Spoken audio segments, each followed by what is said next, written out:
বিসমিল্লাহির রহমানির রহিম। হলো গরুর গোশ ভুনা।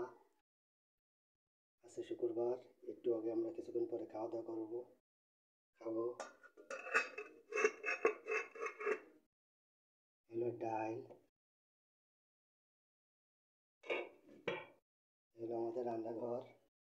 এখানে পাক শাক করে সব কিছু ব্যবস্থা আছে, রান্নাঘরে তেল মেল সব কিছু আছে। হলো আমাদের বারান্দা, এখানে পানি টানি দেয়।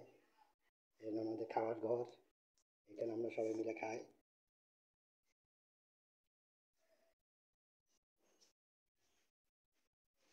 এই হলো আমাদের বারান্দা, কাপড় চোপড় নাড়া আছে। এগুলো গাছের টব আছে, ফুলের টব এগুলো। এগুলো আমাদের বিছনা, এখানে আমরা ঘুমাই। এটা আমাদের মেশিন, এটা আমাদের আলনা, এটা আমাদের ওয়ারড্রপ। এগুলো মুখ টুক দেই। এগুলো আমাদের বেসিন, এই আমাদের সেলাই মেশিনেরই। পিছনে আবার বাগান রয়েছে পিছনে। সবাই আপনারা দেখুন, গরুর খামার আছে। দেখে যদি ভালো লাগে তো কমেন্ট করে জানাবেন, আর বেশি বেশি করে শেয়ার করেন। আপনারা সবাই ভালো থাকুন। আল্লাহ হাফেজ। ধন্যবাদ সবাইকে।